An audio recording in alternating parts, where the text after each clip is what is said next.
Are we on the internet? Then Chief cuts to Danny Cam. Oh wait, it's not pointed at her yet. This is the best show. This is already our best episode. Already, there it is.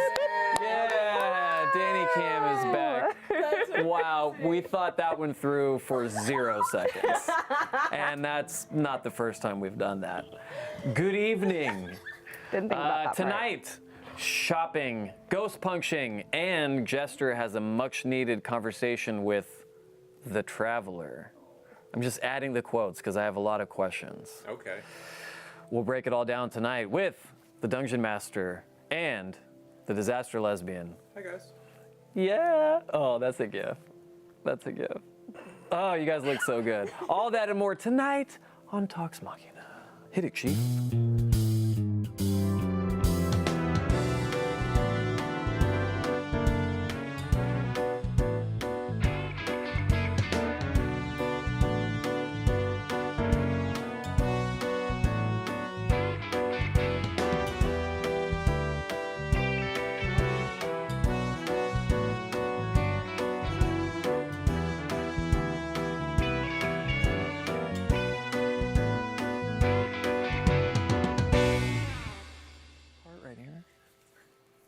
Hello, we're back. My mom does think you're very handsome. She does? Yeah. Man, Breaking mom's hearts all throughout the U.S. you know it. Yeah, your mom was at Gen Con for a little bit. Yeah. Yeah, we hung out, we had drinks, it was great. She has this tendency to hit on all of my friends. I loved it. I was like, we should go dancing right now. She has a crush on you. She has a crush on Matt Key. Yeah. real Oh, well, bad. that makes sense. Yeah. She has a type. She does have. I don't know anyone who knows Matt Key who doesn't have a crush on him, really. Yeah. It's true. Yeah, It's true. accurate. Guys, we have some announcements, and then we'll jump right into episode All right. 31. Excitement. Announcements. Yes.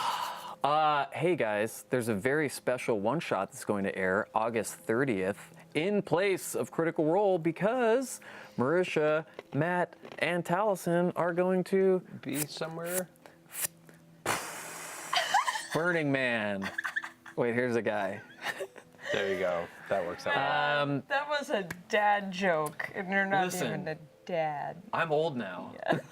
I've been around a lot of dads. Spent the day with Liam. That's a dad. It's true. Travis is a dad now. Oh my God, Travis is a dad. And he immediately started making dad jokes. He did. I was so impressed. And then immediately apologizing for making the dad No, joke. but they're great. They are good. I love it. It's like he evolved in Pokemon. I It's know. great.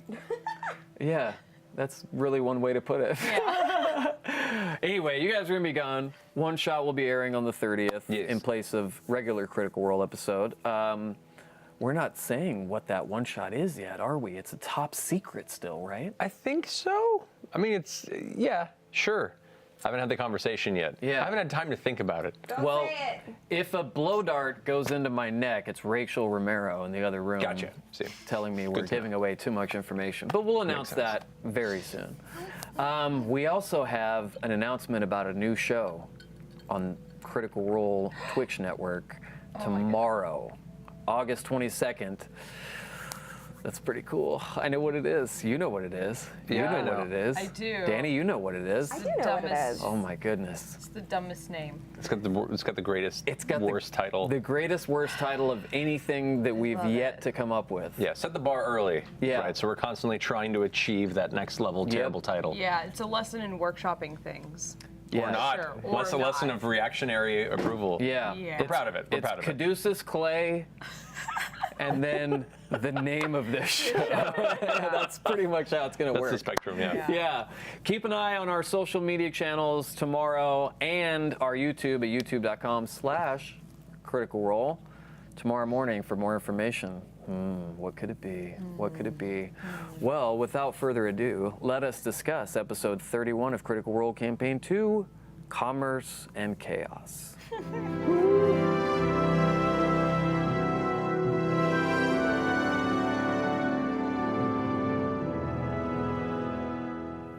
We're back. I'm back here now. Yeah.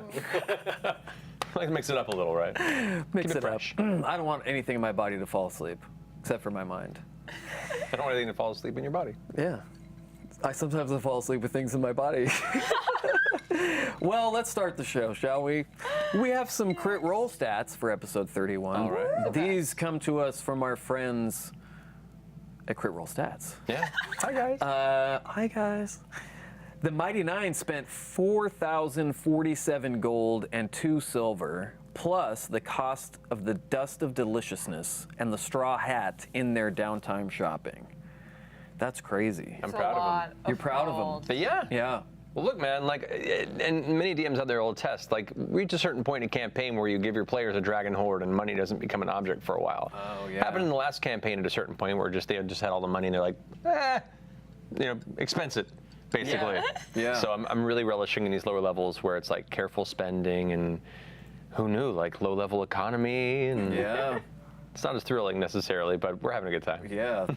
That was one of the funner shopping episodes. I think will so. admit that was. And Travis kicks and screams every time, but he loves it. He loves it. He's got an image.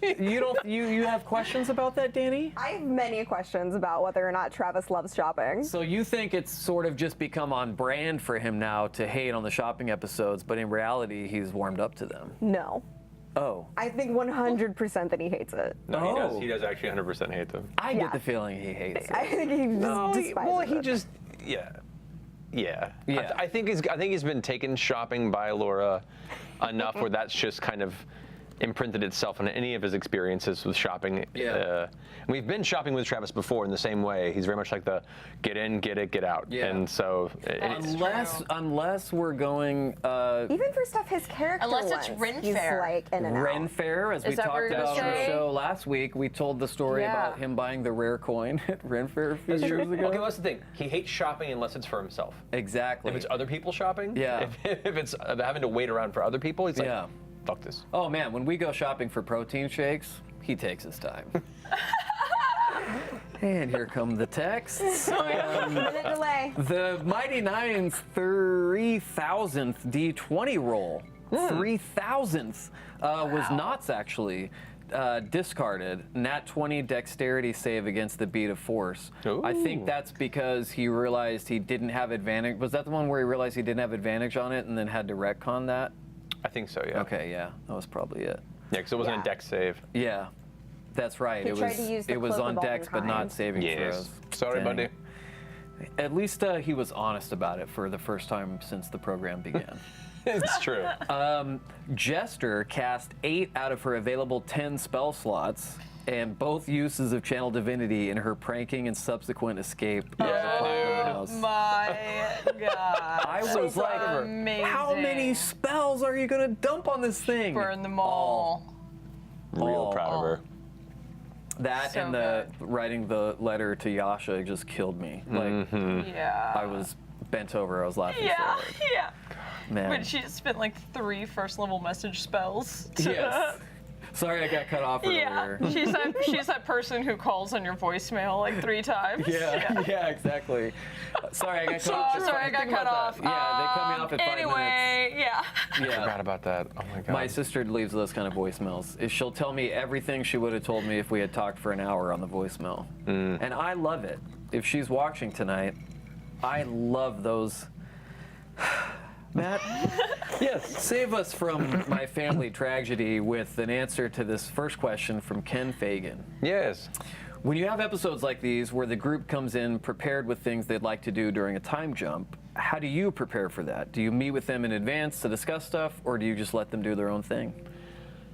I mean, I try and have them give me an idea of what they're plotting in advance. Like I send a text to everybody, even like, hey guys, in advance of Thursday, give me like a general idea of the kind of things you want to accomplish, so at least I can prepare for them a bit, you know, because I mean, it doesn't ruin the narrative for me to have a little heads up in this scenario. It's Yeah. meant to be like a period of time that we can spend on it, and I want to make it worthwhile.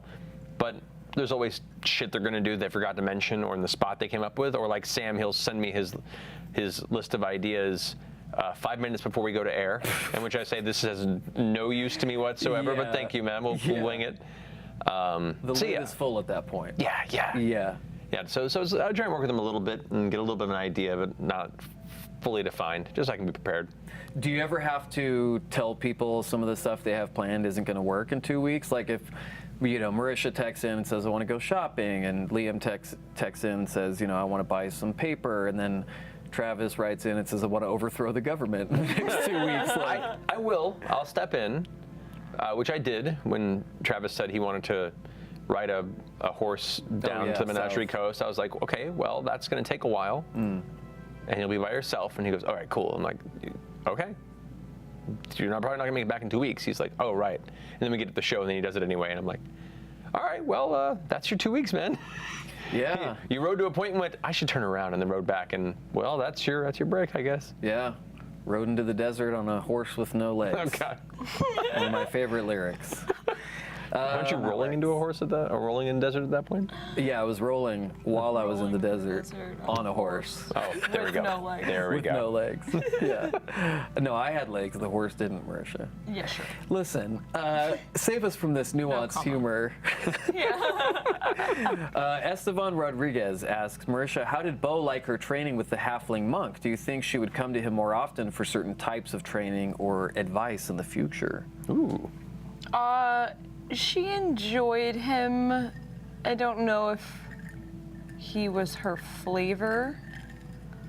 That can be taken a few ways. That could be. Continue. If people's minds were there, Matt. Yeah. I don't know what you're referring to. I don't either. Go ahead, In Matt. my head, when I thought I might encounter Dyron, I had other things that I was going to do that I wanted to tell her, that I wanted to tell her about things that had happened. But when it was this guy, I was like, well, okay, I'll learn from you, I guess. Yeah. And then I kind of like shelved the other stuff for now. But Interesting. yeah, it was good. I personally am a believer that one should have many teachers and that one learns most from learning from several people. So I think that kind of maybe spills over into that, or I don't know. I think I'm just accepting of that. I'm just like, yeah, sure, let's train, see what I can get from you. So it was very beneficial. Yeah, I mean, there you he taught me a ton of stuff, but Where'd that it doesn't come mean I from? trust him. Yeah, it makes sense. But where'd that come from? That you said philosophy? that, yeah, you believe that in real life too. I Real do. life. But I I mean, had- like outside the game. I you know. had both acting teachers and like I've had several teachers both through like acting and martial arts and dance who all have I feel like the good ones will tell you that. And they'll be like, yeah, I love being your coach. You should also still go take this workshop from this guy though. Or Yeah. you should go and do this and you should go and do that. Diversify your experience. Right, and because most people will teach something, one person doesn't teach everything. Yeah. And each person's experience will lend something new, and you can learn the most that way. So, Weird, because I was raised to believe that having multiple probation officers at a time was not necessarily a good thing, but I like where your mind's at, though. Well, it's good to know you have a few guardian angels. I do, yeah, I do. Watching me so closely. Yeah, like 3 over there. Yeah. Hey, guys. One of them's not feeling well from the salmon earlier. Matt, Emperor Riptide. There was salmon. and two Yeah, you missed out. I missed it. Shit. Well, it wasn't pink anymore. Emperor Riptide asks, Matt, do you ever try to balance the karmic scales for players when they try to do something cool during downtime and the dice just refuse to work with them, like we were talking about with Ford's failed walkabout? Or do you just let the dice fall where they may and move on? I gauge the player's level of having fun. If I can sense the player is really genuinely frustrated and not having a good time, I'll try and offer the opportunity for them to at least accomplish something. Travis is excluded from that, though, because Yeah. you already know he's going to have a terrible time. Well, no. He accomplished something. Well, No, here- he did. But Travis is also a player that I don't feel like I have to cater to his good time because he's very good about understanding and Yeah. appreciating when things go well or not. Yeah. He's very much that kind of even keel. I accept when things fail and appreciate when they don't, and appreciate when they don't as well. Sometimes if it makes for a fun narrative thing, but if I can sense the player genuinely is really excited about something and it fails, I'll find some way to give them, an uptick of positivity, or even if you failed at the main goal you were trying to to attempt, you'll still gain something from it. And I think, you know, Ford got a little bit of information, but also knowing the direction that they're tending to go, don't worry, there'll be plenty of Ford coming up because they're going to the Menagerie Coast, and we're now delving into Ford and Jester home turf territory. So Awesome. it's going to be interesting. Yeah. You mean Muirfjord.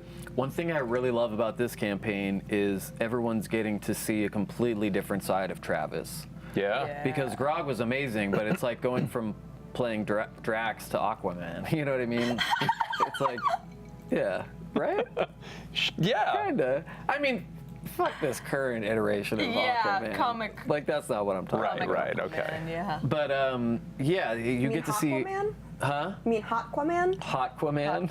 Only Danny would have coined the phrase so iconic as Hotquaman. Oh, Danny.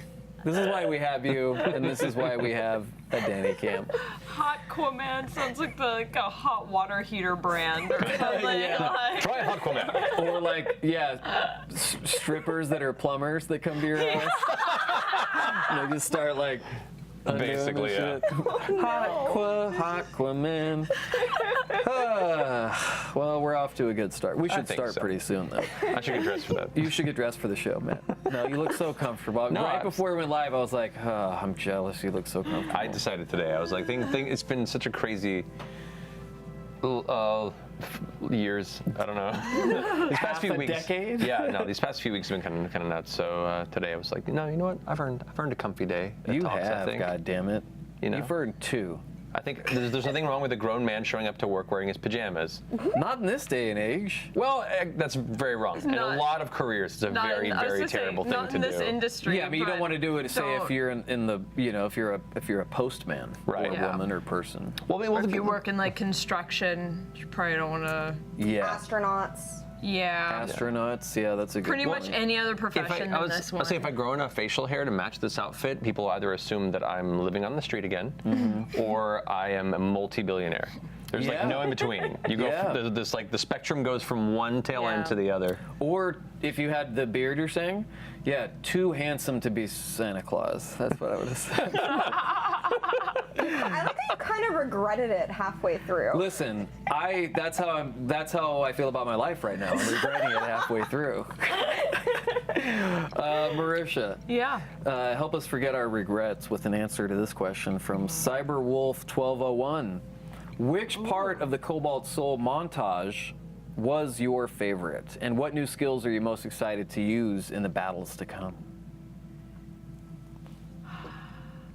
That's an excellent question.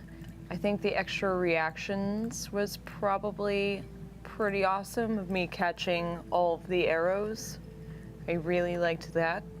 I also just really appreciated the visual of being super amped to go kick ass, and then him being like, "Now we're going to read," Yeah, and me yeah, being like, "What the fuck?" And I imagine Bowen being like, "Ugh," yeah. and then that visual of like running into Caleb in the library, Rage reading. rage reading. Yeah, Rage reading. I would like to read. yeah. I think those were my two favorites.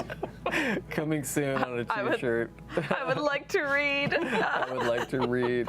Oh boy. Grog holding up the letter G and going, Yeah.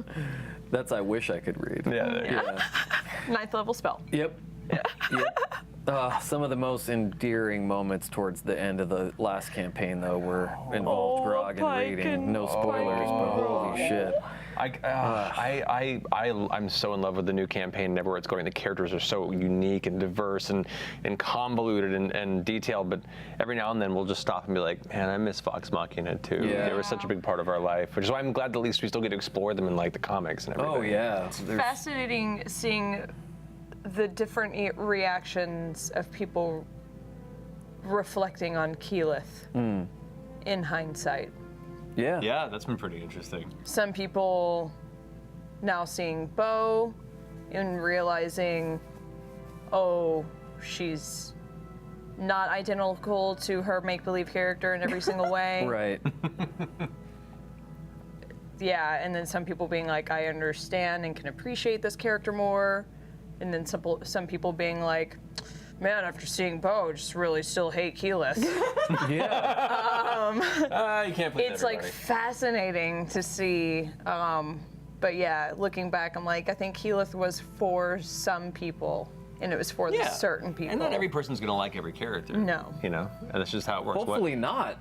Yeah. Yeah. Hopefully not. Thing, really. once again, I mean, teaches you a lot about yourself. Yeah, why you don't like these people. right. And with this many players and this many great actors behind those characters, there would hopefully be things about a lot of the characters that you don't like and things that you do like. I mean, why else follow someone's journey? You know what I mean? Yeah. From a story perspective. Well, some of my favorite reactions to the last campaign have also been about Percy, how when the campaign started, many folks were like, I don't even care about this character. Yeah. I don't get anything of it.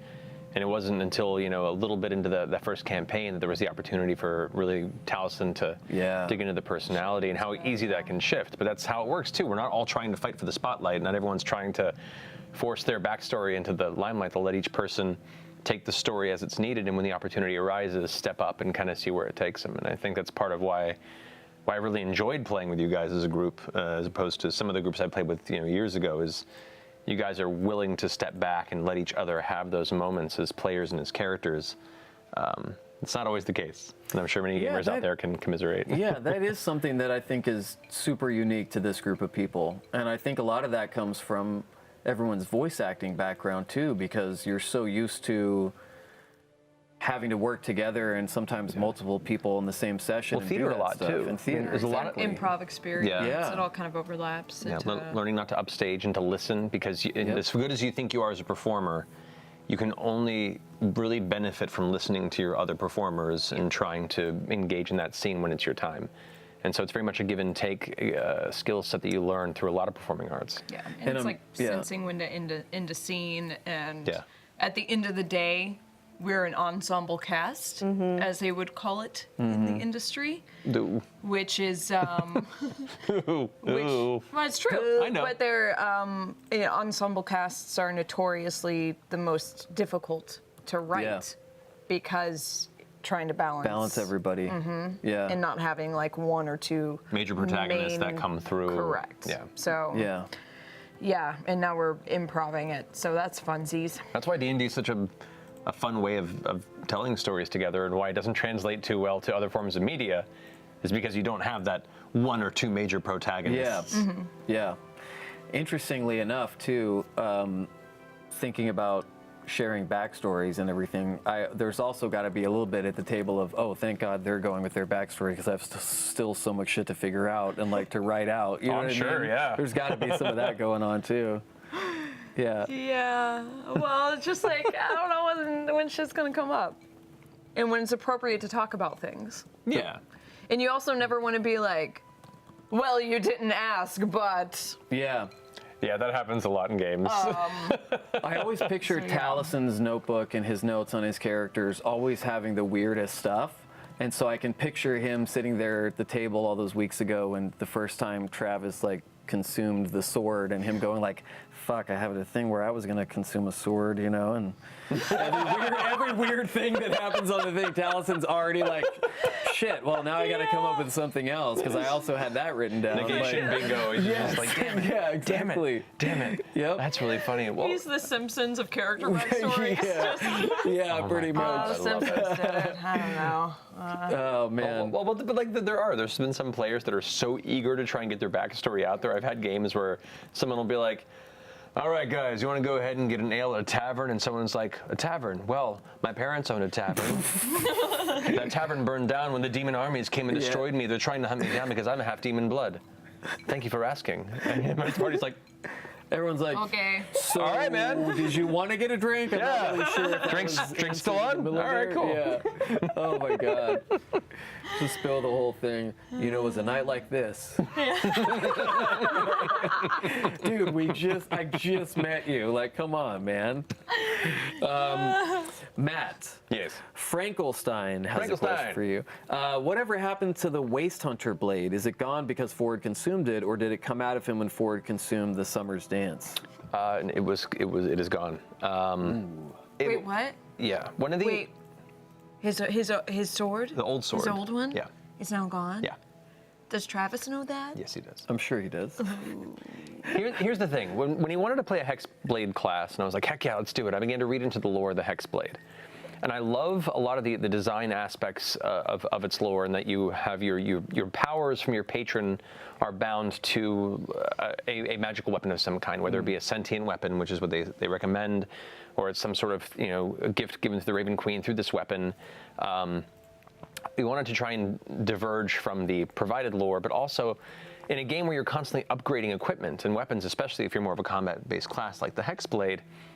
If your class is so tied to a specific weapon, it's hard for me to consider ways where narratively you would just upgrade it away in the first few levels, and now that weapon that's so important, key to your class, just gets thrown or sold. Yeah, like the lightsaber at the beginning of Return of the basically. Jedi. Yeah. So I was thinking about a way to fix that, and my way was considering with some of the story elements was to make an element of his relationship with his patron that the falchion that he was bound to is a constant through his adventure. And when he consumes a weapon, the enchantment subsists and is then transferred to the falchion, but whatever weapon that enchantment was carried is destroyed in the process. So he gets benefits to it because many different types of enchantments from many different weapons can all be attributed to this falchion, which is his core character, weapon stat and everything.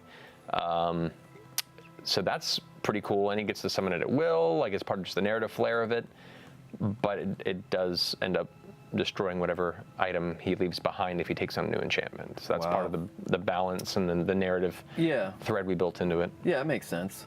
I hope so. Yeah.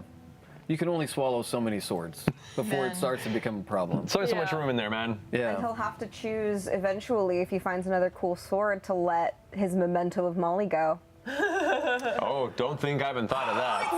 It's so sad! Why you gotta bring the sadness, Danny? Because that's what I'm here for. Marisha. Yeah. Barbara Octaviani asks, I might have done well with that one. Ooh, My first. might have. Right? I'll find out later. What were Bo's thoughts when it was discovered that Ford ghosted on the party during the 2 weeks? Did she even register it at all, or was she concerned for him due to his recent trauma? Ooh, that's an interesting question. Nah. Not as interesting. Never mind. I take that back. I rescind my statement. I think she's a little bit worried. Like, that crossed my brain of like that. I think I said on air. I was like, you going for a little walkabout? Yeah. But that's also, I think, what kind of Bo would do, being like, fucked in the head, need to go take a beach trip. Yeah. Like, Yeah. then she'd be like, cool, that'd be good for you. Okay, bye. Like, she's not gonna Fuck in the head, beach trip. beach trip. Yeah. Beauregard. Yeah. That's a shirt. So yeah, it crossed her 8:35. mind, and that's kind of what I thought. I was like, but also in this party, we are not accustomed to people kind of coming and going, i.e. Yasha, for starters, and kind of people having their own business.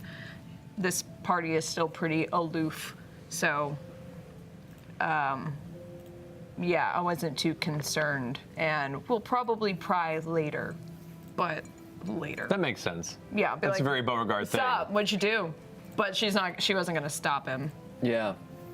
We'll talk about this more the next time Ashley's able to be on the show, but you guys figured out how her sort of exit after the kidnapping was going to happen, right? Because she wasn't able to come on. It's the perpetual frustration of the shoot schedule, So happy she has work. Not really. Yeah. No, I'm ecstatic. But no, it's the nature of filmmaking and television is schedules are very intense, especially, I guess, her schedule is even more intense this season.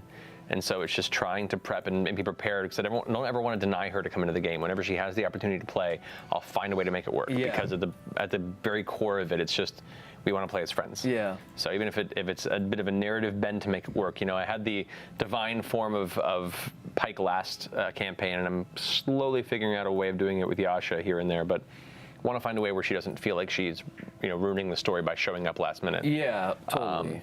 So I really wanted her there for the Battle with Lorenzo. I really wanted, there's a lot of elements here that just didn't work out. So when we got to that moment of the story and she couldn't be here, me and her had a long conversation via text where I was like, where is the Asha at with this? What is her emotional state? What would her reactions be? And wanted to basically just be a catalyst or a messenger for the performance she would have given. Yeah. So I worked with her extensively on that and wanted to hopefully, do justice to what she would have done had she been here. That was a fucking beautiful moment. Yeah. And the That's art all that her, I've man. seen from that art is insane. That was It's- all her. That like going to the grave and everything. For the most part, yeah. Oh, Like she shit. gave me a lot of detailed stuff and then I just took it and did my best to interpret it in the scene. Man, So that's Ashley. that was a great moment. Yeah. It was great. All right, one more, and then we'll get to some free shit. Free shit. Matt, just say in I don't know why I said 59 it that way, asks, how do you decide which information to dole out during library sessions? Does it depend on the time spent and what you have prepared? It depends on what information would be available. And what I do is I bullet point information on obscurity. So I'll usually have a number of bullet points on certain topics they might discover that would be pertinent to their adventures and their searching. And I scale them in difficulty. Oh. So I'll usually have like 4 or 5 different bullet points of information, and if they roll fair to average, I might give them the first one, maybe the first 2. If they roll pretty well, pardon me, I'll give them the third one, and if they roll really high, I'll give them the really obscure, kind of even stranger tidbits that'll, really kind of make them go, oh shit. Yeah. So that's usually how I do it. That's if I'm prepared for it. Yeah. Sometimes I'm not prepared for it, in which case I'm trying to do the same thing, but just based on in my head what I had thoughts on and interpret it in the moment, which is a very stressful thing sometimes, but that's it works out okay. miraculous knowing that sometimes you don't have that planned out because you can't tell when you're watching the show. It seems like you have all that lore. I hope so, because It totally I don't feel does. like it. I feel the back of my neck get warm, and I'm like, no, oh, you learned that this sings about No, a man. thing. Oh, No. I'm so glad you made a really research-oriented character, Liam. This You is great. rarely. I know. Yeah, I know. I know. Oh, you pick the feat where you remember everything. Cool. Has all that right. added a lot to your prep? Because he did pick such a researching character, has that added a lot to your prep? Not and a lot stuff? to it, but I've definitely made sure to over-prepare at moments because I expect him. To be like, what time is it? Yeah. Hey, Matt, I have this ability where you tell me everything. Yeah. So what's everything? Yeah. And I'm gonna go, Yeah. oh, okay, Yeah. Liam, here's everything. Right. Right. It's essentially Abed pulling out his tome of notes in Dramatic Liam the second pause. D&D episode of Community. Oh yeah. Yeah. What if we want to go the other direction? Yeah, when Right. David Cross is challenging him, like Yeah. that's my retort. Yeah. But so yeah. doesn't part of you love that about do. your players though, because they're so involved Of course, in that way? Yeah. I'm so excited they're engaged in that regard. You know, Yeah. it's an additional challenge on me, but it's one that I've been wanting. I've had many campaigns where I've written a shit ton of lore, and the player's like, I don't care, I want to punch someone, and I'm like, Yeah. all right, Yeah. roll d20. You know, like so for Yeah. me, it's really exciting to have people that are interested and engaged and are playing into that aspect of their character, because then it gives that character a benefit that when they encounter elements that might pertain to that information down the road, they can be the expert. Yeah. You know, and really this is the first time in a campaign we had a really high intelligence character that was focusing on learning lore and history and hopefully using that to their advantage in the future. So Yeah. I'm happy to play to that, because that's one of the strengths of the character he built. And Yeah. I want to reward him for playing that properly. Yeah. I agree. That and his hair are probably his two That best too, both of them, attributes. Yeah. I should dress up as Caleb for Halloween. Oh, then You're halfway there. Yeah. You're already filthy. We're halfway there. Yeah. Oh, I was not expecting that. But you're so goddamn Yeah, right. I'm just saying. Well, let's give away some free shit. Yeah! All right. Our first giveaway tonight is GIF of the Week. My leg's asleep. Our winner for episode 31 of Campaign 2 was sent in by Chris Learn at Coin Op Think Tank. Lean back into your focus. There we go. Yeah. No, Steve is on it. Look at that. Yeah. Let's Look at take a that- look. that Let's take a pull. look. Look at that. Oh my god. This is great. Oh my god. I'm so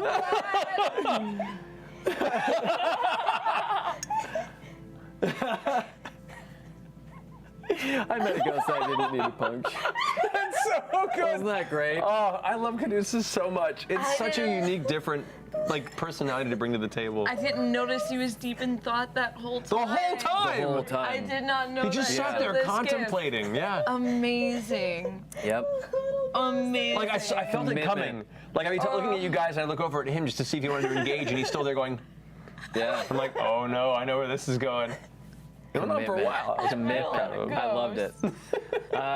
Great gift. Congrats to you, Chris. You have won this coveted Critical Role Retro. Yay! This is one of my favorites that we've ever put out. I is too. This agree. one, like, That one's yeah. When I see choice. people wearing this, who am I pointing that to? There you go. Pointing it to Steve. Max, do you have one of these? good. Yeah. Okay.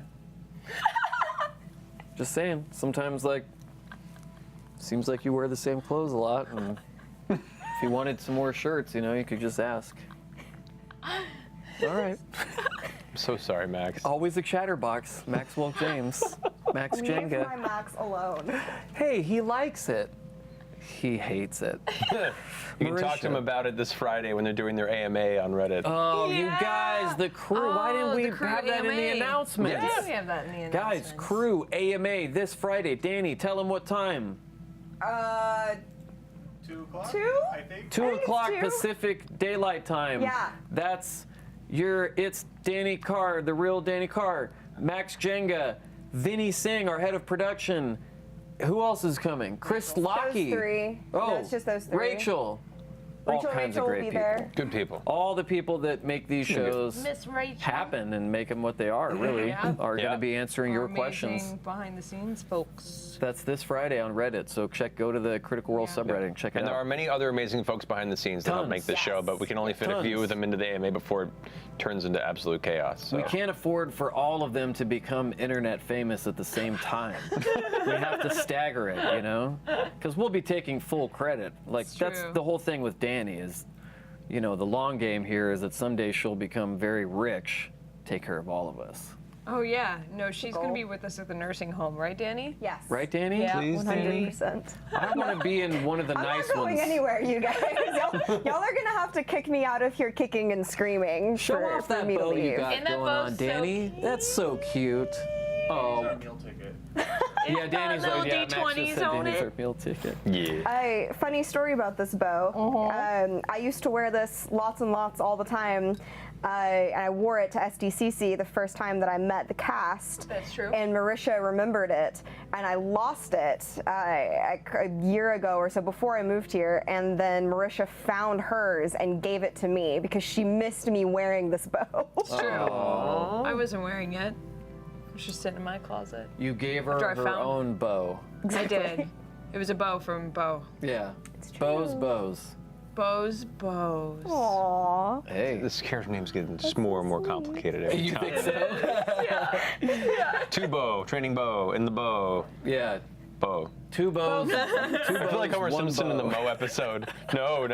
Bow. Bow. Bow. Oh boy. Good Marisha, times, yeah. question from @_A Towers. I think is that Andrea? That's Yeah. Andrea. I knew it. Hey. Hey, Andrea. Everyone seems to have long-term personal goals, but we haven't heard much about bows. Without Yeah. spoiling anything, does she have something specific she's working toward? Have the goals she may have had changed in any way since meeting the Mighty Nine? That's interesting. Yeah, her goals have definitely changed. And what's pertinent? She has goals. I think Marisha is more aware of more meta goals in terms of character stuff And then bow is directly. than Bo is directly. But also, I'm deeply waiting to see how the world is going to affect her, and it already has a lot. Keyleth was deeply long-term goal-oriented, deeply, and I kind of didn't want to do that again. So this character is a little bit more flying by the seat of her pants, for sure. Yeah. So yeah, I have things in mind, but nothing in terms of Keyleth, where Keyleth was kind of fighting against her environment to still somehow maintain her path and to find herself along a destined path. And like Keyleth's whole thing was kind of playing with that idea of destiny and choice, and that as a dichotomy. Bo is a little bit more of an experiment on being a shit kicker and seeing what happens when you're tossed into this lifestyle. Which is kind of fun. It's been fascinating to watch Bo, who is essentially kind of that big fish in a small pond type youth who just, couldn't deal with what she perceived as the slights and bullshit of the adults and the authority of the small town. Yeah. Yeah, Keyleth was more of the small goldfish in a huge pond. Yeah. Yes. Yes. Which, for the record, can I just give, speaking of, and this is a kind of a bit of a draw here, a big round of applause for Max and his fantastic Critical Role Land diorama. Oh yeah, our That is drop cam today amazing. was absolutely fantastic. Look at Max, that, beautiful. Max showed off, I would say, a tiny, tiny bit of his creative genius here compared to what. Say something nice about me? Oh We planned it that way. We planned Damn it it! that way. I'm not gonna go back and start from the top now that you walked back in the room. However, we watch the VOD. We were discussing the delight that this is kind of the baseline, and the next expansion in Critical Role Land has the Splat Mountain extension, where you get inside the goldfish and then ride down for 1,000 feet into the rocks. Gotta have Splat Mountain. Yeah. Oh my God. That's what this mountain is. There you go, right Yeah, there. that's gonna be that's Splat true, yeah. Mountain. Second mountain. Yeah. Yep. Oh man. We should open a theme park. Man, first CritCon. Fuckers, I designed it. You all said no. Yeah. Well, look, it was hard to tell how expensive it was going to be based on the crayon. On that size, it's really inexpensive. That's true. Yeah, that's just a couple of boxes and then some Yeah, it's like gold 60 cord. bucks and we can have it done. Yeah. The thing Take about a weekend. Critical Role Land is that it's only built for actual critters. Like, not critters are fans, like mice and squirrels. Oh, how cute. There you go. Like, so that's how you save your costs. Critters from everywhere can come. I've seen a lot of shit in my life. A mouse throwing up over the side of a roller coaster is not one of them. So I'm down. Let us change this path you've walked on, Ryan. Could you imagine a mouse in a goldfish writing it down? Oh my God. No. No, here comes art. Yep, there we go. It's the next one shot. It's the what? It's the next one shot. It's the next one shot? Oh my God, yeah. We got Honey Heist. Now it's As now long it's as Critical Role Land. we don't have to bring out that goddamn fishing game ever again. What are you talking about? It was so much fun for everyone Until but it you. got to my turn, Yep. I had to do it with the bear glove on. I was taking an hour and a half. We should have sped that part up for the VOD, like just fast forward it. Ugh, Apologize to everyone for repeatedly slamming my lapel. it's okay. The sound guy left. I heard him 5 minutes ago. He was like, "Fuck this." I'm like, Sorry. Matt. Yes. Herkiavello Herkiavello. asks, was Bo's training montage a matter of convenient, elegant storytelling, or is Bo expected to spend a few days with the Cobalt Soul for every new class feature?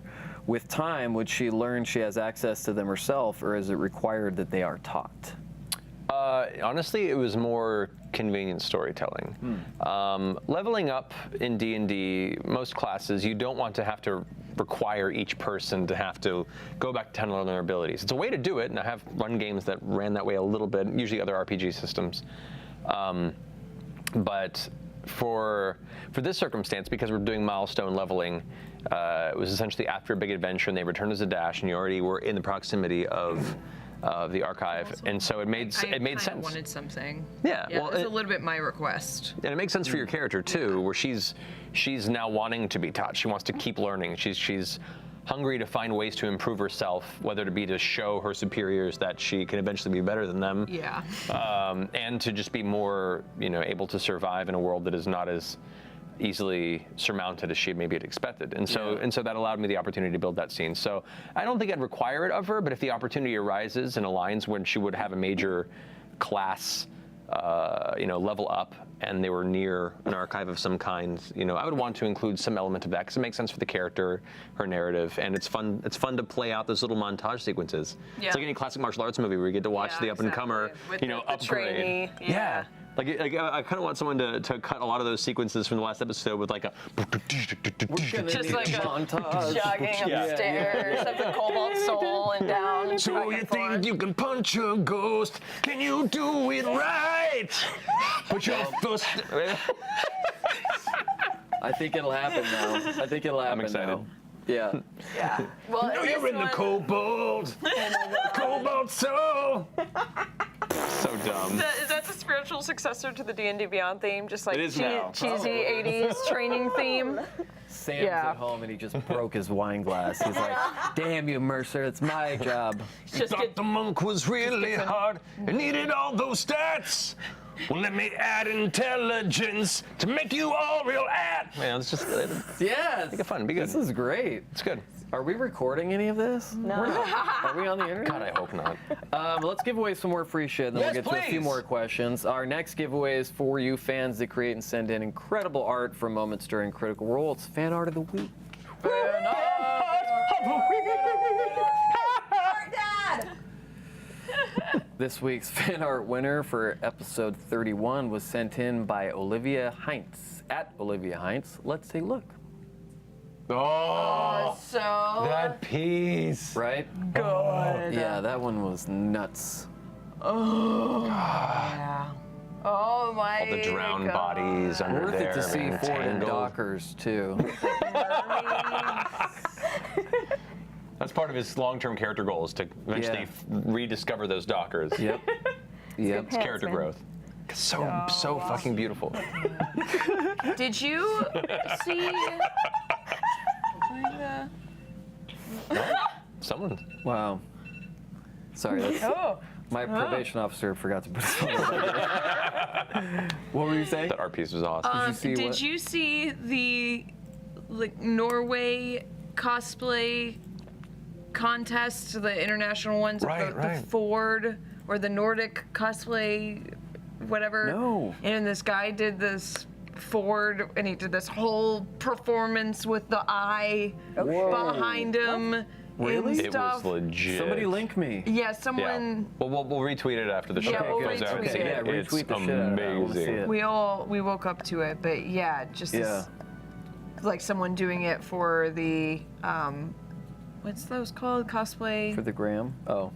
One of those. It's cosplay contest. Danny Yeah. laughed. But it was like a a big one. big It's a prominent nationals. one, It was like yeah. a national contest. The World Cosplay Summit type of Yes, yeah. esque. But yeah, So it was, World it was Cosplay epic. Summit? that's the thing. That sounds fun as fuck. I know, right?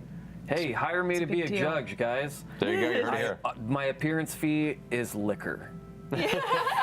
I'm but- real but- easy. But that Olivia piece, I remember sending it to Travis as soon as it came out because Liam put it in our text thread, and Travis' immediate response was just like, "Oh my!" Yeah. Next one, God. Yeah. Such a good piece. Every once in a while, when I come across something epic, I'll send it to Liam and I'll be like, "Did you see this?" I stopped doing that a while Yeah, ago. no, he's Yeah, on top so of it's it. like, yeah. Of course I saw it. Yeah. Of course I saw it, you. He like idiot. slaps you. Yeah. Didn't you see this? Ow. Usually he writes back and says, "How'd you get this number?" Anyway, thank you to everyone who submitted. Congrats to you, Olivia. You have won this Wormwood Cherry Dice Tower system featuring Bliss Valley Cartography by Devin Rue, available on Kickstarter right now. Look at how cool is this? I know, the dragon cut leather is so and then cool. this epic Devin Rue, we love her. This Her art's amazing. Look at this. The texture of it, you can see it. This is insane. Rachel has one of these that they had sent her, and I'm gonna take it. Yeah. Sorry, Olivia. Yeah. We have to fight Brian for it now. Yeah, Olivia's going, this is going to my house tonight. Yeah, isn't this dragon? Oh, man. So good. Well, that smells good. It smells They nice. smell so It smells- good. Make I sure to love check out it. wormwoodgaming.com. And remember, you can enter our weekly contest by emailing your GIF or fan art to submit. Submit. At talksmachina.com. Rules for our contest available at crit roll.com. Moving on with a question for Matt. Yes. What's your question? Agent Panic asks, Yes. the gentleman has been a big influence on the story so far, but the Mighty Nine only ever found out about him because Bo decided to steal some mail. How much had you planned of him at that point, or did you think he would play such an important role? Oh my god. Yeah. That was the letter from Dimmadon when you guys were leaving Trostenwald. It is all my fault. That's great. I had loosely outlined the gentleman as part of the kind of the Underworks faction in Zadash. I didn't think it was going to come into play unless they began to actually seek like a darker element within the city. Yeah. It was one of many story threads that I was going to develop if it ever came up. You know, I had kind of a loose outline of you know, whenever I build a city, I try and build out the various factions that are important there and certain key figures that exist in those factions and how they feel about the other factions there. So if anyone asks, I can improvise the interactions with them and their opinions on certain matters. So I didn't expect the gentleman to become such a big factor to the campaign, but when you found the letter, and I was like, okay, well, you picked a letter, I have to go ahead and write something about the gentleman, and so I put the kind of the code in there to find him, and then you went and found him, and then it was like, okay, well, we'll see where this rolls. Wow. I have a question though. Yeah? Because I didn't open the mail right away. Yeah. I took it, stashed it, and then I opened it like next session or a session later. Yeah. If I would have opened it immediately that same session, would you have given me the same information? Or did you take time to prep? Because you gave me letters. No, I did. Later. I would have improvised something on the spot, and you wouldn't have had a prepared prop probably, but you would have had a nowhere near as well presented bit of information. But it still would have included the gentleman? It would have included whoever I came up with in the moment that would have made sense, which might have been the gentleman. I don't know. Gaia, yeah. Yeah, that was one of those moments where you're caught off guard as a DM, you know, and in those scenarios you would have to just say what made sense in the moment. Yeah. And That's interesting. but because I had the time, I went home and Yeah. thought about it. I'm like, who would that letter be by? For the Demodon, it's probably dealing with this, and so it'll be from the gentleman. Sure, because that makes sense with the faction he works with. All right, cool. We'll go forward with that. So, Wow. Interesting. He looks down at two papers behind his DM screen. One says the gentleman, one says the asshole. Yeah. basically. Marisha, Yeah. Donald Cheeto asks, Well done. I love this question. Bo was disappointed she didn't get to kill the archers during her training. Does she often have trouble distinguishing between necessary and unnecessary violence? That's pretty great. That's great. I think it's something she did struggle with and slips out sometimes, probably. Like, I imagine she would be the type where she was the type, but I had a few stories kind of thought up in her backstory of where, like, there's an altercation in the back of the bar between two people who are not her and have nothing to do with her, and like as soon as she sees a punch go, she's like, bar fight! Yeah, right, you know, and yeah. immediately just like goes for it. She kind of lives on the adrenaline of just getting beat up and beating up other people. Yeah. So that's around that. definitely kind of her thing. So I think yes. I think she, with maturity and age, is like, oh right. But I think in this moment she was like, oh, cool, let's go. And then, Yeah. I like that. good times. This one's for Matt, but I want both of you to answer. It's from Tyler Turner. What was going through your head during the Jester Not shenanigans? Holy cow. That was hilarious. That's why I was saying that those moments like that take a shopping episode and turn it into some of the funniest one-liners and stuff we'll remember for a long time. Shit. Which is why I cannot implore players enough and DMs, if you can allow it, to not play it safe all the time. Yeah. Sometimes go out of your way to do weird, interesting shit that the character might have the proclivity to do, because it leads to some of the best moments of the game. Yeah. It really does, and failure can lead to better failure, to better consequences, to crazy intensity, and some of the best D&D stories come from players making stupid choices and then failing and then failing and then failing, and like something as simple as like we're gonna go pick up some new armor ends with we gotta go break so and so out of prison. Yeah. And I love those moments. And Jester was pretty close to having a Keyleth I just got arrested for no reason moment. Yeah. Well, not for no reason. She straight up vandalized the center of the Temple of Bahamut. But you know, No biggie. with multicolors. Bahamut loves being colored multiple colors. Yeah. I read that about. Yeah. Tiamat colors. That's what I'm saying. Like Yeah. going chromatic colors in a Bahamut temple. That doesn't bode well. How bad would their punishment have been if they had been caught? Oh, dude. Painting Bahamut in a series of colors that could be interpreted as a symbol of the chromatic dragon, that puts you into just immediately, for anyone who works for that particular temple, you're probably a worshiper of Tiamat, the ultra enemy of Bahamut, like the Which other is side of the coin. definitely Yeah. not an approved god of the Empire, so I'm sure Not the even approved Empire. God of the Empire. That's being of the utmost of like pious Vatican, and then saying, "Oh, I worship the devil." Sure. You know, like it's but real. The government would have gotten involved, is what I mean. Oh yeah, no. If they would have wanted to, yeah, the government would have been involved. It would have been bad. It would have been bad. It would have been an interesting, because it was not, because it was Jester. I wasn't too afraid because I knew they had a lot of options, because they are both just slippery, tricky characters. Yeah. But it kept escalating. I was like, oh man, So good. let's see where this goes. And the fact that she just hit level 6 and had that channel divinity, like 6-second invisibility was clutch at the So end. good. I So love it so much. pretty proud of them both. I love those moments. I think it was about time that they had their respective trip to the the medical facility that like Caleb and Ford had. Yeah. Molly. Yeah, and Molly. Yeah, that's Molly right. too. Oh my That's right, over God. there. Oh, that whole sequence. And Knot was there too, yeah. Molly had smeared like a spectrum of old tavern food in his privates to pass off as a disease. Like put some of it in his mouth and was like throwing, and then was like pretending to like throw up. Dungeons and Dragons, ladies and gentlemen. Dungeons and Dragons. Did you see the sticker on Danny's laptop? Oh yeah. Scanlan. The little scale sticker. I love it. Marisha, we'll squeeze in a couple more here. Yeah. Not a couple more Marishas, a couple more questions.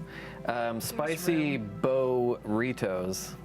Oh boy. Oh asks, my goodness. When Jester, Yasha, and Ford were captured, Bo referred to them as part of her family.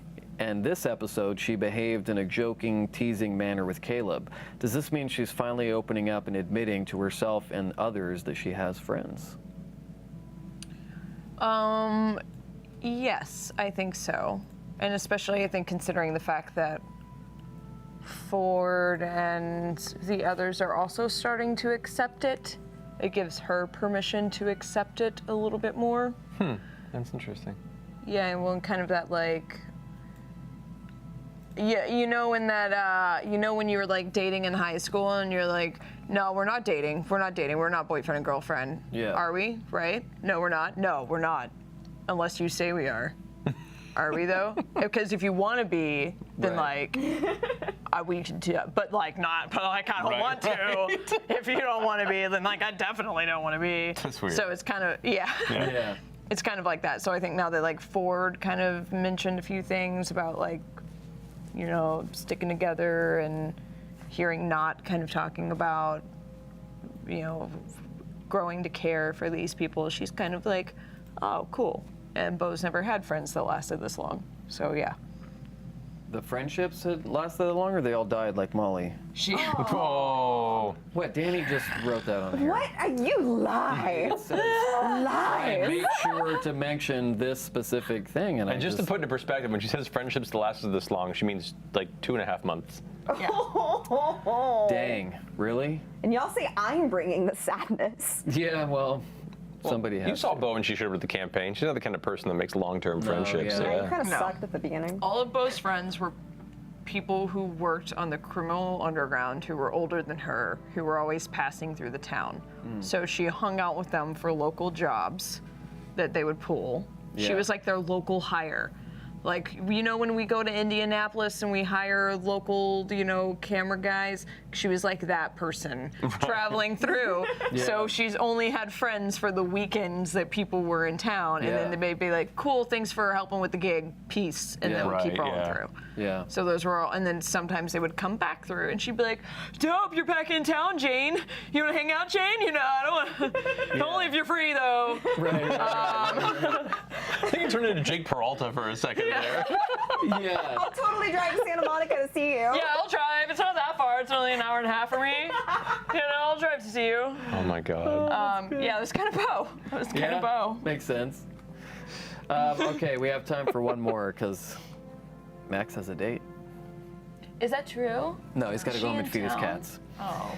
I'm gonna cry myself to sleep. That's what No, he's very happily taken already. So Yeah. I get a lot of tweets. I get a lot of tweets. Max is taken, guys.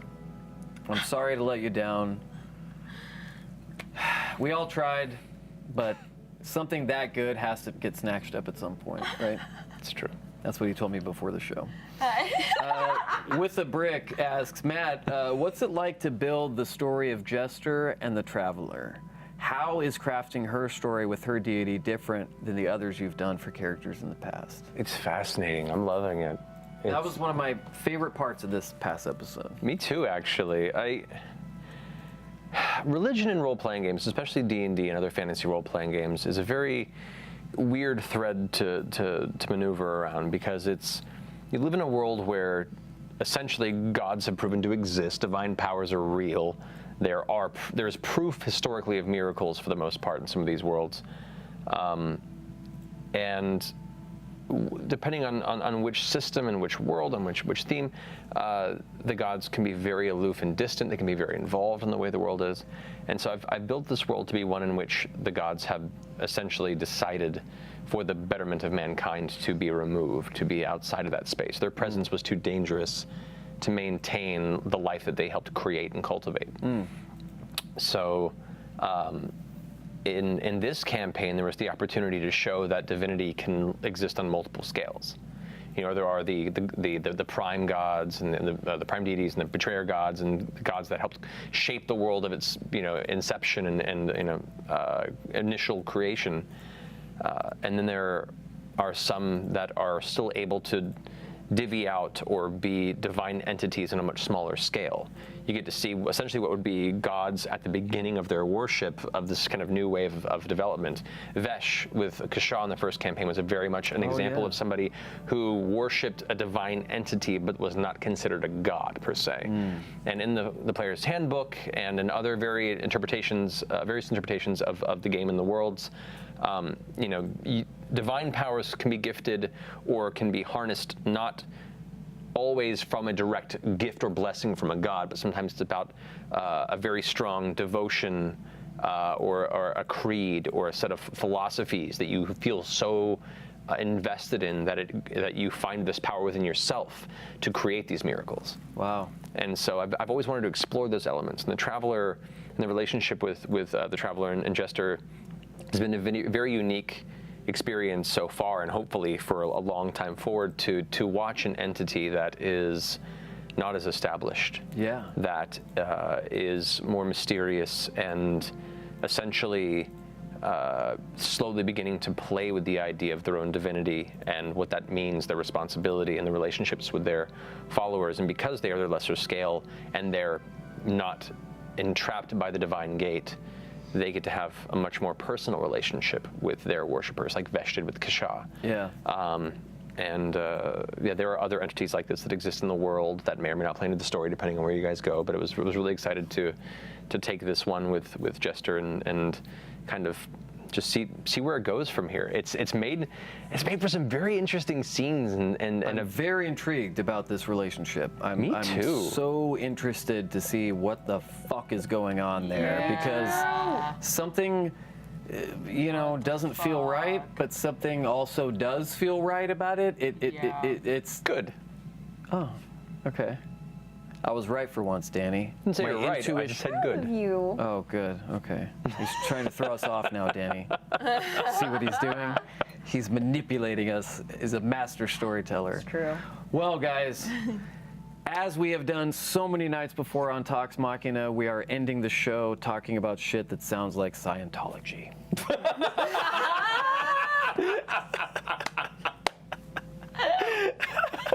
The last 15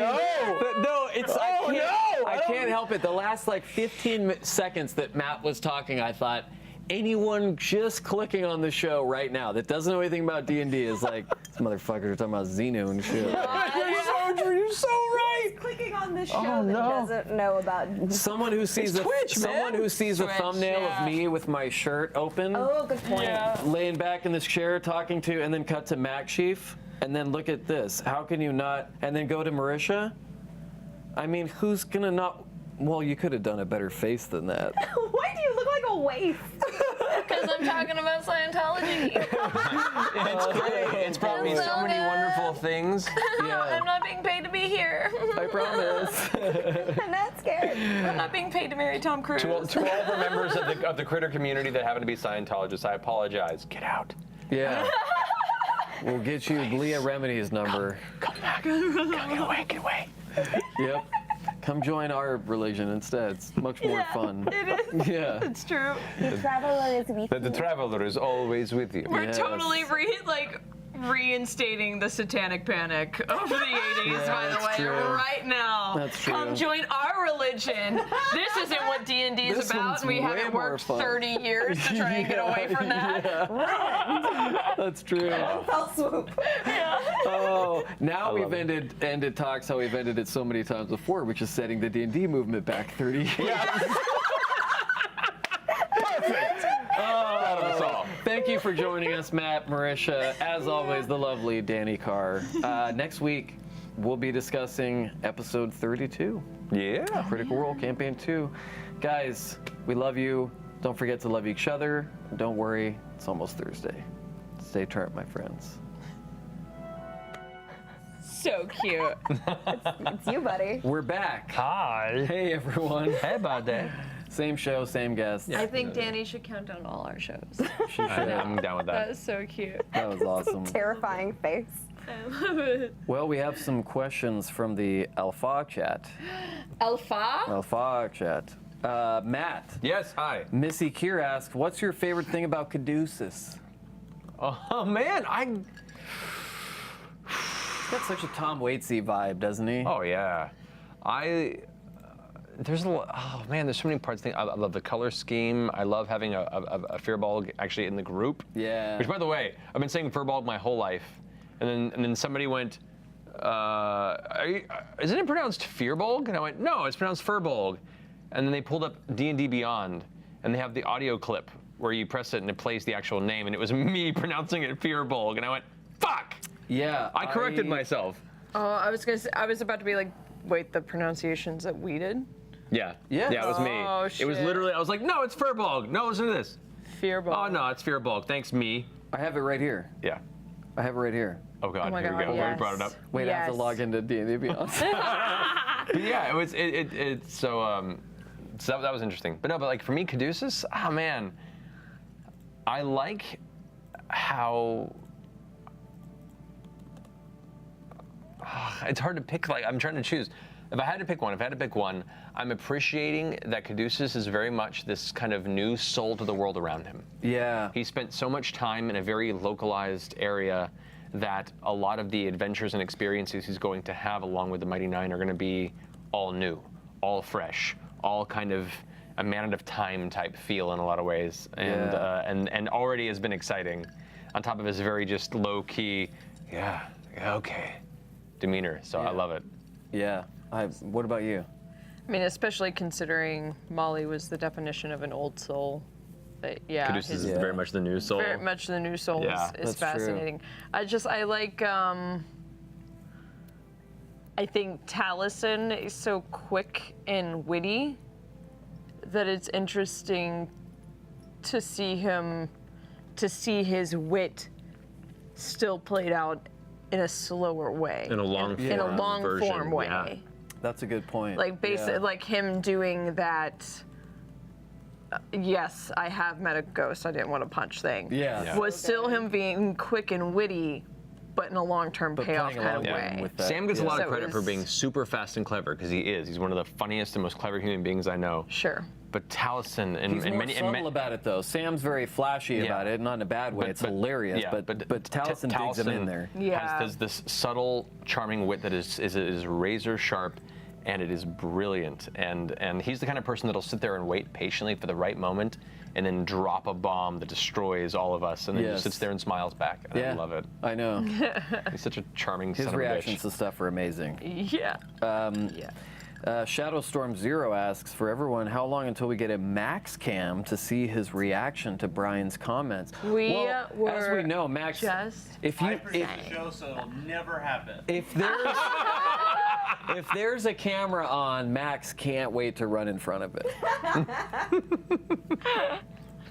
Not true. We have a few crew members who are like, fuck being in front of camera, Very you leave me camera shy. fucking out of it. Yeah.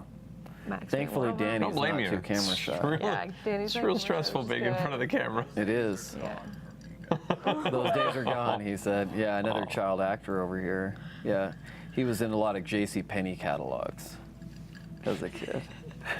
JCPenney for me was so Did you guys have Gok Shocks up there like we did in the valley? Yeah, we had Okay. It was Mervin's. Mervin's, yeah, fucking Mervin's, dude. Remember Mervin's? Oh, yeah. Holy Montgomery shit, Ward. yeah. Montgomery Ward. Oh, Oh man. boy. I just drove by Toys R Us the other day and got really sad. Oh no. Got really sad. Yeah, it's bad. There's a whole generation that will never know about Toys R Us, and that like deeply saddens me. That's one that I didn't really think was going to end up vaporizing that Yeah, fast. me neither. Like bookstores a few years ago, it's like, okay, bookstores are going to go. Blockbuster obviously has been in the works for a while, but yeah.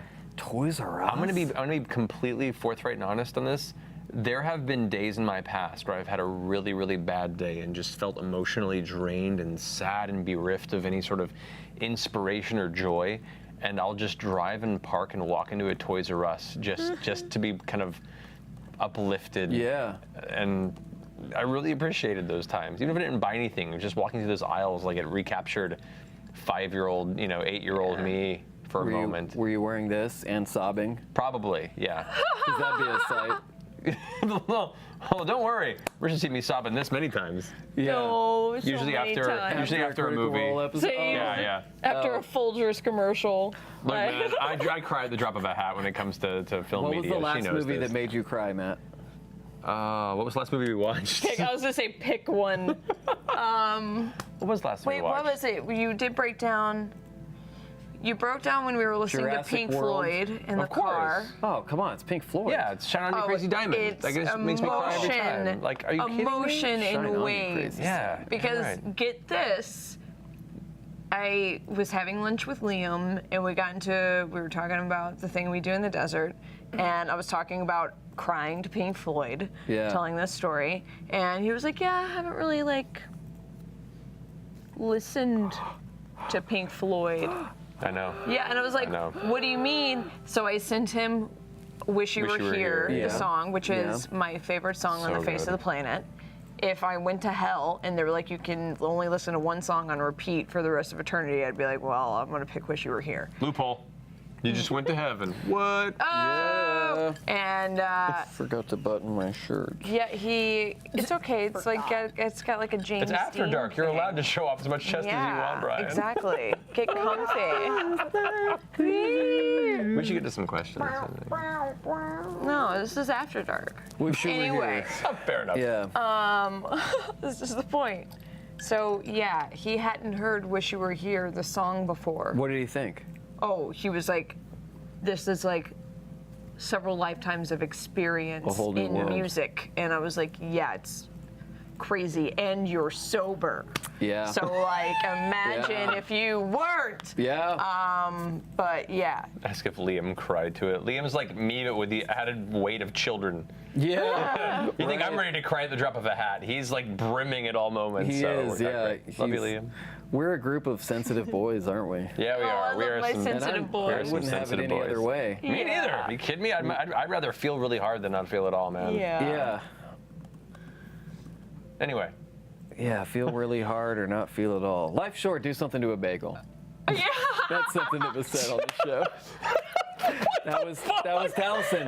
Towson one night on the show was like, I missed that one. yeah, Yeah, it's life just- is short, do something to a bagel. Those would be Molly's parting words of wisdom. Yeah. Life is short, do something to a bagel. That's that fucking man. Yep. Oh my god. Oh boy. It makes sort of sense in context. I'm sure. I'm Sort of. sure. I don't want context. I wasn't giving you context. I know, was and thank just- you. I was just saying that it kind of is there. Thank you, Dave. Yeah. Here's one, Marisha. Here's one to get us back on track. Okay. Yellow Fred. Marisha, obviously Jester talks a lot about her relationship with the Traveler, but do you think Bo realizes how literal it is? If not, what do you think her reaction would be to finding out? That's an interesting question. I think it's not that I don't think that Bo doesn't think that Jester isn't speaking literally. Bo very much knows that she is speaking literally, but in terms, you know those people where they're like, oh, yeah, this is the way this went down. You believe me, right? And you're like, I believe that you believe that. Mm-hmm. So I think Bo is very much like that. Like, oh yeah, I believe that you were speaking about this imaginary friend, literally, but doesn't change the fact that it is still an imaginary friend. Right. Yeah. That's why I did the Traveler in quotes at the top of the show. So yeah, I don't know, and But who's she talking to if it's not him? Are you placating the mystery? What's happening here? I can't read your face. That's why I've never played poker with you, and I probably never will. I'm terrible at poker. No, you can't be with a face like that. I haven't played poker in like 10 years probably. Really? I'll so, play yeah. with you, man. No. Because now I know that I can take your money. we have a poker table now. That's true. We do have a poker Yeah. table. I love poker. sad. I'll play poker with you guys anytime. No, I'm Can't wait for you scared of guys to see the new set. It's so good. Yep. Soon. So, They've seen a few people who caught the drop cam of it being built. That's right. Yeah. I saw that on Reddit. They know. Yeah. They know it was being built. It's so gorgeous, guys. Wait, I what can't did they wait for you say to on see it. Reddit? What did the Reddit people say? They have theories about, I read it too, there's theories about what the new What it's set is for. for. Some people thought it was a new Tox Machina set, but we don't need one because this is amazing. Yeah. It's great. It's full, it's getting... comfy, it's fun. It's fun, yeah. We might make some changes, but no, the new Yeah. set is for some of our new stuff that's gonna... Yeah, this guy Announced could. soon. This guy could use just a little sprucing up, but not. Yeah. This is like the comfy living room, It is. You guys, and then that's. she's been developing some cool, fun shit. For a recap. Big time. You want a what? I still want a Hey, what pillow up, fort for creative recap. A pillow fort? Like a blanket fort. Oh, a Yes. fort. We I thought you said talked about that. A pillow ford. That is what I said. You nailed it. We can Have one get of those at your you. house already, Dan? No, we have a pillow Mercer. Next is the pillow Yeah. fort. We can get you a pillow Ford for your pillow fort There you go. easily. Pillow Mercer needs to go to the dry cleaner. I said last week on the show he's low noon right now. Yeah. I avoid pillow Mercer, and I don't want to know how dirty he is and why. Okay. So continuing, please. All right. We do need to put that on the list, so Max, we need to make a little pillow fort for crit recap. We do not need to do that. The little dry cleaned, okay? Yeah. We do not need to do that. Pajama Matt, question from Akita. What's your Yes. favorite slumber party snack? Ooh, That's such a great question. that's a really good question. Besides straight ecstasy. Slumber party, right? I think we had very different high school experiences. Oh, we did. Yeah. Yours didn't last 12 years. Noted. I'm 35. I got out of high school 3 years ago. Well, in that context, my pajama experiences happened a lot later. Yeah. Slumber party snack. Yeah. No, S'mores are always great. Yeah, s'mores are great. Honestly, as a kid, I saved certain cereals for special occasions. And my Understandable. favorite cereal that I saved specifically as a reward to myself for like crazy social events like slumber parties was Fruity Pebbles. Oh, fuck yeah, Fruity. I have it like once a year.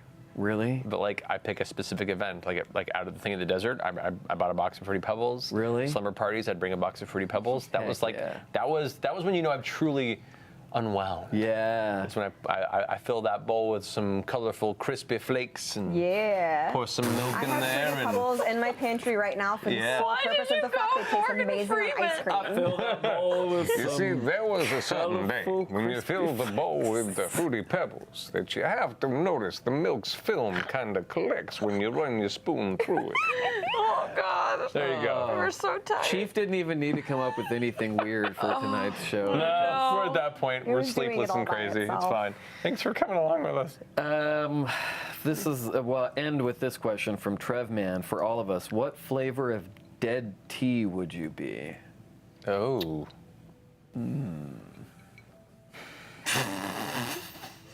Hopefully I would be the Grateful Dead tea. I know what one you'd be, but go ahead. Yeah, I know. Like, I feel like I know what that would be inappropriate to I know, say on that's what I air. was thinking, yeah. Grandma's ashes. I don't know. Oh, man. Flavor. Being completely honest. Be completely honest. Being completely honest, what flavor of dead tea would you be? It's after dark, you know, if a tree falls. I mean,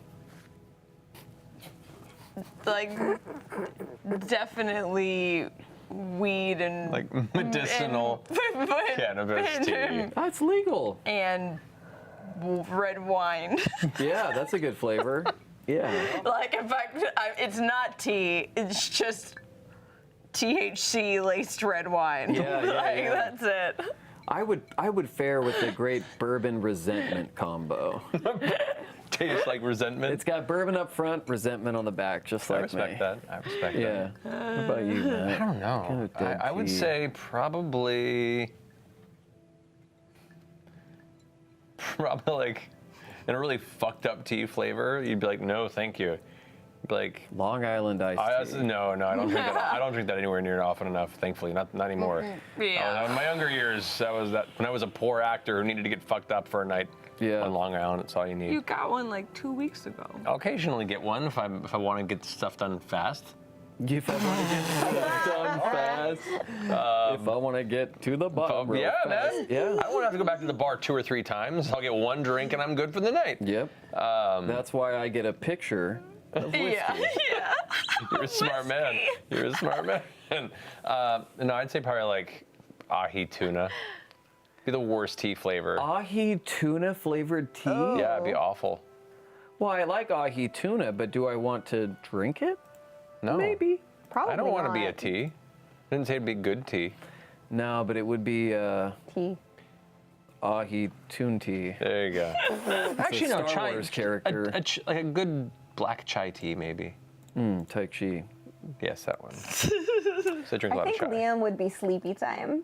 Liam would be No. sleepy time tea? Yeah, that's for Like sure. a chamomile, just a little bear that looks kind of like Liam in his pajamas. In his You know the down little sweater? little sleepy time bear? Yeah. That would be so cute. It looks like Cookie. Cookie the bear. Yeah. I say ahi tuna just right now in this moment because I've just eaten a lot of fish and lean meats over the past few months, so it's all I can You think have, of. but you look amazing. Your skin is beaming at my face right now, and I don't know how to feel about it. That's what I'm here for. Because you're leaving me for 2 weeks, both of you. We are. Just one. Or one and One some and a half. change. Yeah. One and another weekend. 1 3/4. Matt, Like 9 days. how is it, this is one of the questions, but I don't remember who it was from. How is it relinquishing the DM role for a time? It's great. It gives me some time to not worry about next week, and I'm excited. I love running the game, but I love when other people have the opportunity to stretch those legs. So like, whether it be first-time DMs or people that have only had a few times in the seat and they're still kind of finding their themes, I love it. I love, and I can't express this enough to people. Playing the game is fun, and it's a great experience playing a role-playing game. But game mastering is a whole new world, and it teaches you a lot about yourself and what you're capable of. And it can be hard, it can be stressful, but at the end of it, if you have the right people, it can be an experience that is rewarding like no other. Yeah. And so I'm really proud of every time some of our players have gotten up and run games. They've all come to me going, I'm so stressed out, and I'm going to be so bad at this. And as you've seen in a lot of the one-shots we've had, that's never the case. No. They've all done Everyone great. has shined. Marisha twice with Honey Heist. She was so nervous, and she did such an incredible job. You killed it, Honey Both Heist, of them, too. better and better each time. Honey Heist 2 Thank you. was amazing. So much fun. I watched it back because I didn't remember any of it. We were so tired, I didn't remember any of it. And I watched it back when we were live chatting with everybody that night. Yeah, that was It's like, fun. oh my God, the Vinnie the Pooh destroyed me.